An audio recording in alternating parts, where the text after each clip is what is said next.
Film ini dibuka dengan Biksu Tang dan ketiga muridnya berada di sebuah perahu yang sedang menyusuri sungai. Dari dalam sungai terlihat sosok makhluk laut yang sangat besar, yang ternyata sosok itu adalah dewa penghuni sungai.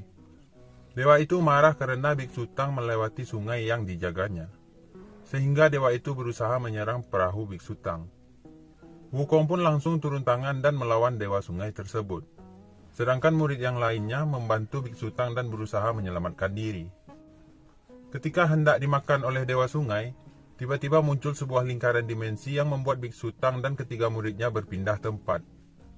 Mereka terjatuh dari ketinggian. Dan di saat itu, Biksu Tang melihat sesosok wanita cantik yang berdiri di pinggir jurang. Dan wanita itu pun ikut terjatuh. Dari kejauhan, datang seekor rusa yang menyelamatkan wanita tersebut. Biksu Tang dan ketiga muridnya juga berhasil mendarat dengan selamat.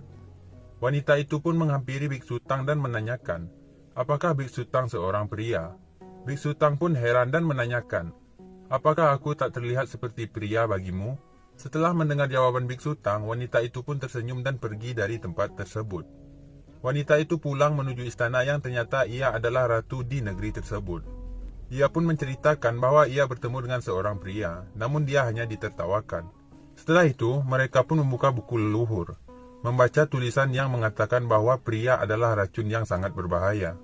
Tak lama berselang datang seorang wanita pembimbing ratu yang kita sebut Ibu Suri saja. Ibu Suri mengiyakan pernyataan tersebut dan cara mengatasinya adalah memotong langsung dari akarnya. Pria harus dibunuh. Scene berganti di mana Baji menemukan para wanita yang sedang mandi. Baji pun merubah wujudnya menjadi pria yang gagah dan menghampiri para wanita. Tetapi wanita itu malah menangkapnya. Biksu Tang pun dihadang oleh prajurit kerajaan. Ketika Wukong hendak melawan, Biksu Tang langsung menahan Wukong dan mereka berempat pun tertangkap dan dibawa ke kerajaan. Dalam perjalanan, Biksu Tang bertanya di manakah dia sekarang. Wanita itu pun menjawab, ini adalah kerajaan wanita di Liang Barat. Setelah sampai di kerajaan, mereka dibawa menghadap ratu yang ternyata adalah wanita yang bertemu dengan mereka di hutan tadi. Ibu Suri pun datang dan meminta ratu untuk menghukum Biksu Tang dan ketiga muridnya. Biksu Tang yang mendengar itu pun berkata bahwa mereka datang ke daerah kerajaan bukan disengaja. Tetapi tetua kerajaan wanita itu pun membuka sebuah gulungan kuno yang berisi tentang ramalan bahwa suatu hari akan datang seorang biksu yang membawa 3 muridnya ke kerajaan itu dan menyebabkan kehancuran bagi kerajaan mereka. Ibu Suri pun meminta ratu untuk mengeksekusi Biksu Tang dan ketiga muridnya. Ratu menolak dan beralasan ingin menginterogasi mereka terlebih dahulu. Pada malam hari, terlihat Biksu Tang yang berada di penjara. Biksu Tang mempersilahkan Wukong untuk mendobrak pintu sel dan ketika membuka paksa pintu keluar, ternyata ratu dan beberapa prajuritnya berada tepat di depan pintu tersebut yang membuat mereka terbanting oleh pintu dan mereka pun pingsan.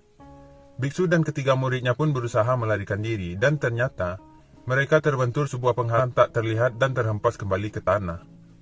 Wukong pun menyadari bahwa kerajaan wanita ini telah dipasang mantra penghalang. Siapapun yang telah masuk ke kerajaan tidak bisa keluar lagi.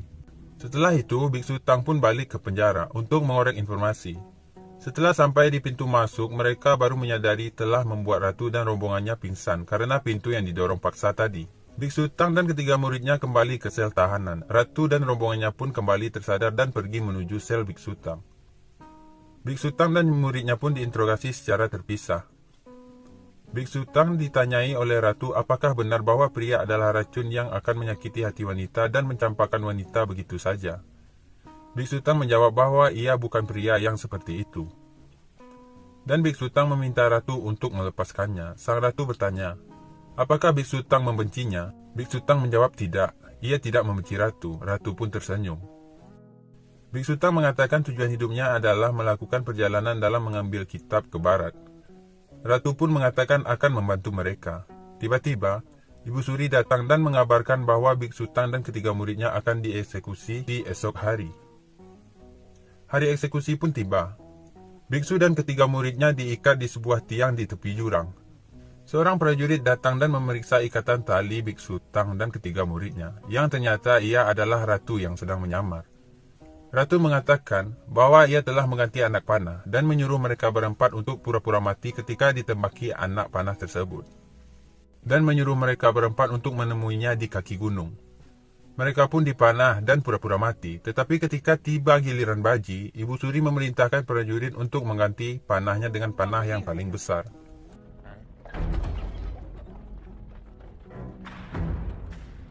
Yang membuat Baji protes, tetapi ia tak bisa berbuat apa-apa. Setelah itu, mereka berempat pun dilempar ke jurang.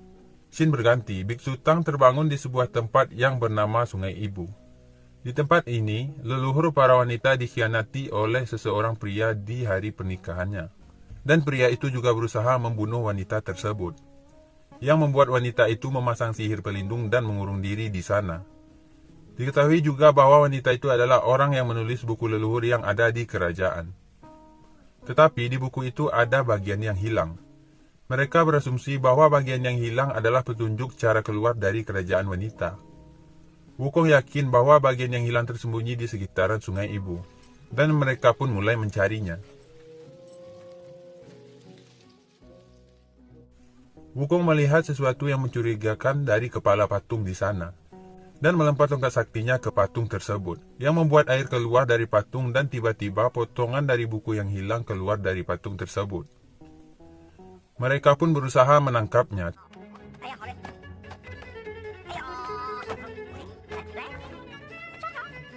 Tiba-tiba Kalajengking bangun dan menghalangi mereka, dan terjadilah pertarungan.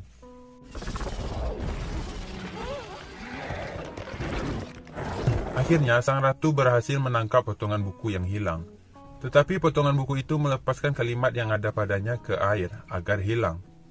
Biksu Tang yang melihat itu pun langsung masuk ke dalam air untuk mengambil kalimat yang hilang tersebut. Wu Jing pun masuk ke air untuk menyelamatkan Biksu Tang. Mereka pun membaca bagian buku yang hilang dan isinya berkata bahwa gerbang akan terbuka ketika kau mempelajari arti cinta yang sesungguhnya. Dan seorang wanita berkata bahwa dahulu ada kisah seorang gadis di kerajaan wanita yang saling jatuh cinta dengan dewa sungai. Tetapi mereka tak bisa saling bertatap muka karena gadis itu tidak bisa keluar dari kerajaan dan dewa sungai pun tak bisa masuk ke kerajaan. Tetapi dewa sungai selalu menunggu gadis tersebut. Tiba-tiba, perut Biksu Tang, Wu Jing dan Baji membesar. Seorang wanita berkata bahwa mereka hamil karena tak sengaja telah meminum air yang berasal dari Sungai Ibu. Wukong pun mencari mata air keguguran. Pendek cerita, Wukong mendapatkan air tersebut dan balik ke tempat gurunya. Tetapi gurunya menolak untuk meminum air keguguran tersebut. Mendengar itu, Wukong pun menggunakan kekuatannya yang membuat semua orang menjadi tak bergerak, dan meminumkan air keguguran itu pada Baji, Wu Jing dan Biksu Tang. Dan seketika perut mereka kembali normal. Biksu Tang pun merasa kecewa atas keputusan yang diambil Wukong. Biksu pun pergi menenangkan diri bersama ratu. Di tengah perjalanan, mereka dihadang Ibu Suri bersama prajurit. Ibu Suri mengatakan ia akan membawa Biksu Tang ke penjara tanpa menyakitinya. Dengan terpaksa, ratu pun merelakannya. Ternyata Ibu Suri membawa Biksu Tang ke tepi pantai dengan tangan terikat di sebuah perahu dan dilepas ke lautan. Mendengar itu, ratu pun bergegas ke pantai dan melompat ke perahu Biksu Tang. Ibu Suri pun pergi menemui Wukong meminta Wukong menyelamatkan ratu yang berlayar dengan Biksu Tang di laut penderitaan. Dan mengatakan bahwa laut penderitaan adalah laut yang tak berujung. Siapapun yang berlayar di sana tak akan pernah bisa kembali. Mendengar itu, Wukong pun langsung mencari gurunya. Scene berganti di mana Biksu Tang dan ratu yang terombang-ambing di lautan lepas telah merasa kelaparan. Biksu Tang mengatakan jika memakan dagingnya, ratu bisa berumur panjang. Ratu pun menggigit tangan Biksu Tang, tapi tak sampai melukai Biksu Tang. Keesokan harinya, ia terbangun di ujung gerbang keluar dari kerajaan wanita. Ratu pun berkata akan ikut dengan Biksu Tang. Seketika, langit menjadi terang dan Wukong pun langsung melihat gurunya dan bergegas menemuinya. Biksu Tang pun mengajak ratu untuk ikut keluar melalui gerbang tersebut, tetapi ratu tak bisa melewatinya. Tiba-tiba ratu dan semua kaum wanita berubah menjadi batu. Biksu Tang pun berlari dan memeluk sang ratu, yang membuat ratu berubah kembali menjadi manusia.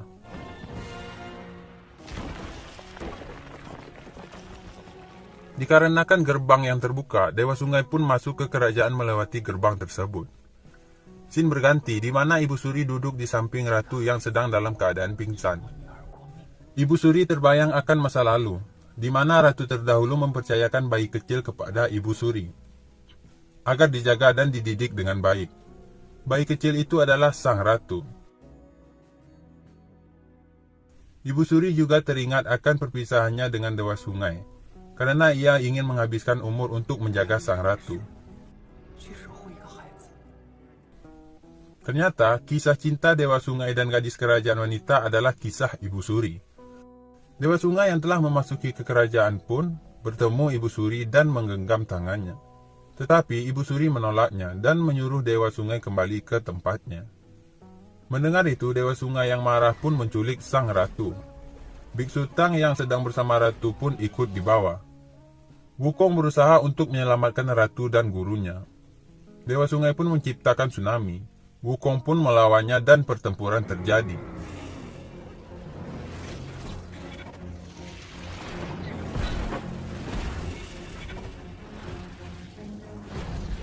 Dewa Sungai menciptakan tsunami yang lebih besar, yang membuat semuanya tenggelam, termasuk Biksu Tang dan ratu. Biksu Tang pun membuat permohonan agar bisa menyelamatkan semua yang sedang tenggelam. Tiba-tiba, Buddha pun datang dan menghukum Dewa Sungai. Sehingga semua yang tenggelam pun terselamatkan. Esok harinya, Biksu Tang pun berpamitan kepada ratu untuk melanjutkan perjalanannya ke barat mengambil kitab.